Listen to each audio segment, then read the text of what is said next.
Well, welcome to Focus Today. I'm Steve Johnson, and we are going to be getting a legislative update to find out what has happened since we last talked to Col Dave Dotterrer. He is the Oregon House and Senate Republican Budget Coordinator. And Dave, it's good to have you back again. Normally Perry talks to you. I'm glad to be able to have the chance this time to kind of get the inside scoop of what you're seeing in Salem. You know, some people may be calling this, as we're coming down to this deadline, the fast and furious budget plan, but I'm not sure. Does it seem like it's going fast and furious where you are, or is it kind of slow and languishing as we're trying to come up with a budget? Oh no, this is fast and furious. What's happening is you've seen a lot of major decisions get kicked to the curb or kicked down the road until the end of the session. So what we're really doing right now is chaotic. That's the only way to describe it. I mean, there's these issues where I'm looking at budgets that say, well, what we're going to do is we're going to fund this program because this program has moved from this agency to this agency, and this is how we're reorganizing and we're doing this. And then when you go back and you look at the policy bills that actually do what is behind the budget, you find out, well, they haven't passed yet, but we're going to pass them. So what we really have done is, because so many things, and a lot of it, as far as I'm concerned, is just inept. Just waiting until the end to make policy decisions and then somehow thinking that you can do a budget. And so we're racing around putting these pieces together. And so, no, you're fast and furious is exactly it. And sometimes it's hard to figure out where the ball is. You know, I know that the education budget, to the consternation of some legislators, it's always the last thing that people seem to be working on in the legislature. And that's the situation this time as well, right? We're working through the K through 12 education budget. Are we making any progress from what you've seen on that? Well, you know what? That's an amazing story. The decision, the consensus, the bipartisan consensus was there at least 2 months ago as to what the number was. What your viewers need to recognize is that at the end of the day, for all intents and purposes, the K-12 budget is one number. And it's just, this is how much money, and it's in this case $6.55 billion, just short of 40% of the budget, goes to the K-12. And what they do is they appropriate this money, and it goes into this magical formula, and your school district gets a certain amount of money. But everybody knew what that number was months ago. They could have passed that budget back then, back in April, which is what happened, by the way, was passed in mid-April in the last session when we had a bipartisan budget process. Instead, now we're at the end of it. And what you really have is it has been caught up in politics because the Democrats will not do anything more with or withholding or don't want to do more with the PERS issue. What's actually happening is now it has become held hostage, and it's held hostage because there happens to be a Senate Democrat from Eugene who's saying, you know what, it's not enough PERS, and that is impacting our school district, so therefore we need more PERS. Okay, so that's exactly what's happened here. Okay. And it is being essentially held for as a trade. Well, and I do want to. We could have passed it months ago. Is the point? Okay, I do want to talk about that public employees retirement system because that's been such a big issue this time. But it really, I was thinking, is the education bill being held hostage? And you say it really is. Does this? I mean, this happens every legislative session, doesn't it? Isn't it always kind of this similar scenario where that's always the last one, that people are trying to get what they want and holding education as that manipulative tool? Well, you know, it wouldn't have been that way. First off, like I say, it didn't happen last time. It didn't happen in the 2011 session when you had a bipartisan budget process. Everybody sat down at the table, and like I say, there was the bipartisan number for what you were going to give K-12. We knew that months ago, and you could have passed it then. That's my belief, at least. Some people would disagree with me, I'm sure, but you could have done it. And so it's not always. It usually is.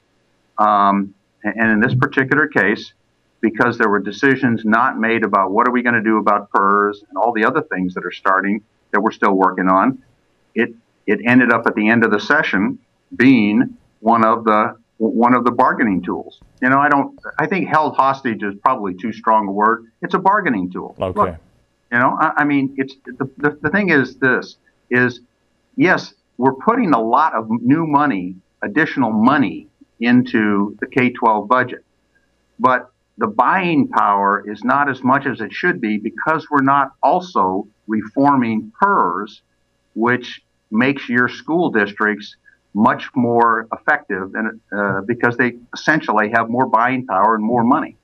All right, well, let's talk about the public employees retirement system. And the legislators that I've talked to have indicated that what's going to happen is no matter what is decided, this is going to end up in the court system because you have the retirement individuals who say, hey, this was guaranteed to me and now you're wanting to cut it back. And so I don't like that. You said one thing and now it's going to be less than that, whereas others are saying we don't have the money that we can afford in the state. So is there any kind of a win-win scenario, you think, with PERS, or are we just going to see this caught up in the court system no matter what is done with the legislature this year?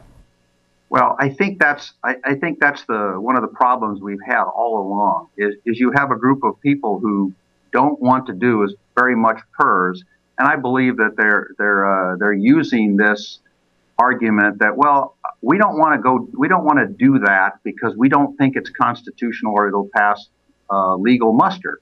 Well, what we're being told is, and what I believe most lawyers will tell you is, don't try to second guess the Oregon Supreme Court.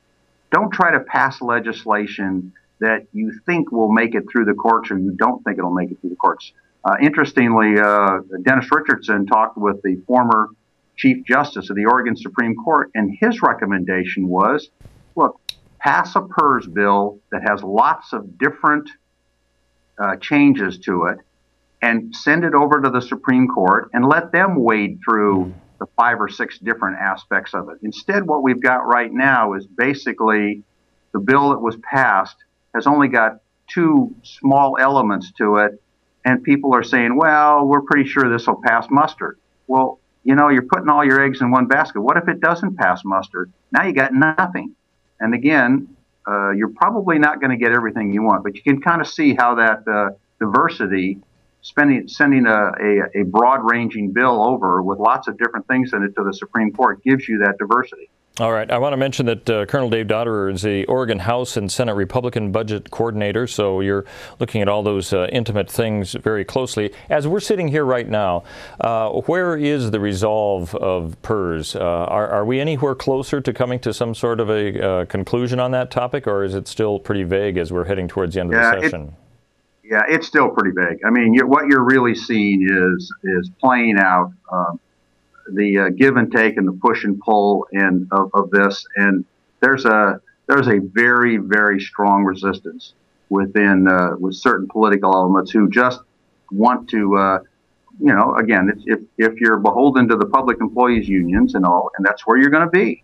I mean, you're not going to move on this. I mean, the negotiations are also, for all intents and purposes, what the Democrats are willing to put forward is only looking at people who are already retired or are inactive. I mean, to get at the people who are actually still in the system and who, by the way, can respond. I mean, if you're 10 or 15 years away from retirement, they change the retirement system. You can make some kind of changes. Those people aren't being looked at. I find it appalling that what we're really doing is the only discussions is about people who are already retired, and this is what we're going to do. Well, again, they can't. Their retirement's their retirement. They're living off of it right now. Yeah. I just think that's the wrong way to do things. I talked to Democratic Senator Alan Bates, and he was referring to what I termed as kind of a gang of 8. He had 8 Republicans and 8 Democrats that are kind of trying to work behind the scenes because we've had some rather unfruitful encounters with the governor when he had his little meetings at the mansion that didn't solve much. Do you think that some of these legislators working behind the scenes might be able to help come up with some sort of a PERS solution? Well, they might be. I wouldn't hold a lot of weight with all that. That may work out, but I think that at the end of the day, the meetings I've been in is it's all about the leadership and the leaders getting together and doing these various things. So I don't what Alan Bates is trying to do there and talking about. I don't think that's going to be very fruitful.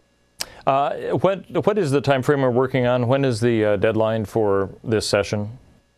Well, the deadline is July 13th. That's when by Constitution they have to end, and we are pushing on toward a resolution. I would say that if we don't see white smoke by let's say next Monday or Tuesday, then I think what happens is that you don't get a deal.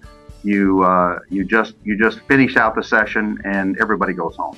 I think that's where we're basically at right now. Really? All right. Well, I'm sure we'll be having you on to kind of update that as it gets closer, and we might be referring to this as a fast and furious, even getting faster and more furious as the days go on. Col Dave Dotterrer, the Oregon House and Senate Republican Budget Coordinator, thanks for being with us today. Appreciate it. Great being with you again. All right. We're going to be back talking with the author of a book called His Majesty in Brokenness. Judy Squire is our guest, and that'll be coming up right here on Focus Today.